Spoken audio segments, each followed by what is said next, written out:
All right, traders, it's going to be an absolutely monster week ahead for the markets. On the one hand, we'll have to deal with the tariff deadlines for places like China, Mexico, and Canada, which are expected to come into effect Tuesday this week. And on the other hand, and connected to this, is the outlook for US growth with a couple of very important economic data points lined up for this week. US growth as a theme across major asset classes playing out over the last 2 weeks has been all down to renewed concerns about the US growth outlook. I mean, everything from this big drop we had in the S&P and the likes of the Nasdaq to the big move lower in copper prices, the big move lower in US yields, it's all been connected and driven by this renewed concerns for the US economy. But why is there a sudden concern for US growth? It's all about the recent economic data that we've had out of the US, which have shown us that the new US administration's tariff as well as domestic plans have not gone down too well, it seems, with the business community as well as consumers. Now, evidence of this is seen in things like the first contraction that we've had in the US services flash PMI data from a week and a half ago. First time moving into contractionary territory there, going back all the way to 2022. Furthermore, we also had a punchy move to the downside in US consumer confidence. Not at scary levels here, but definitely showing us that there is stress in terms of the US consumer with all of the developments that we've seen recently. Furthermore, we've seen a continued downside move in the likes of the Citi Economic Surprise Index, which normally doesn't bode well for the forward outlook for growth. And after the big drop that we had in the US trade balance due to businesses basically front-running tariffs and buying a load of products ahead of time, that saw the Atlanta Fed GDP nowcast dropping to negative 1.5% on Friday, which was a pretty gnarly number. Now, this was all driven mostly by the net exports component because a lot of people was buying products in ahead of tariffs. So we are expecting this to mean revert a little bit higher throughout the quarter. But all of this is showing you where a lot of that stress on the growth side has suddenly come on the radar for the markets in a very short space of time. So where does this leave us then for the week ahead? Well, first of all, big focus turning to US growth with this week's massive tier 1 economic data coming up. The ISM services PMI due on Wednesday. We also have, of course, non-farm payrolls coming up on Friday, which will be a massive report as always. And there is a serious amount of two-way volatility risk for the markets, whether we see big upside surprises or downside surprises for these data points. So, for example, if we were to see those US data points all massively surprise to the downside and feed into that risk off sentiment, those concerns about US growth, we could potentially revisit the lows from last week as well as the lows going back to the earlier part of January around that 20,500 level. If that low should crack, we could be on our way revisiting the lows from 20,000. So a lot to focus on there. And if the data should surprise massively to the upside, showing us that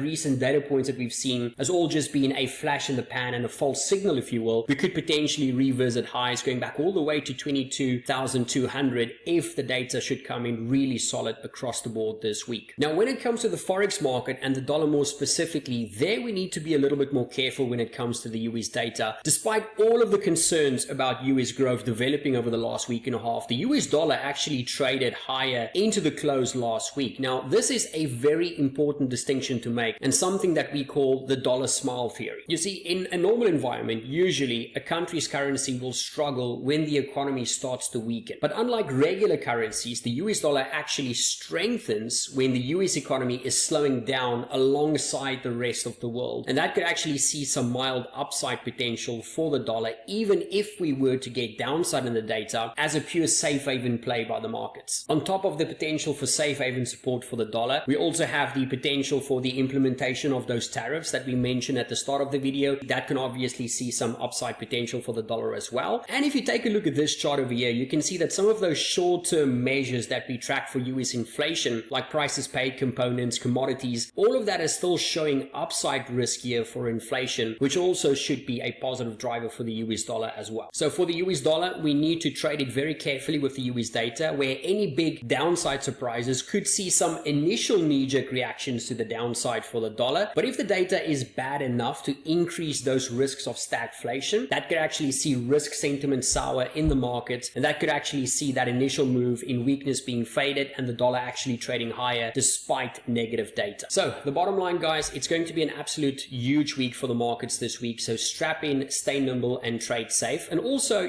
a lot of these data points that's coming up this week has a lot of caveats behind them. If you guys want more detail on these things, how we look to trade them, and also specific trade plans for assets, then just make sure to let us know, and then we can make some additional videos for you guys.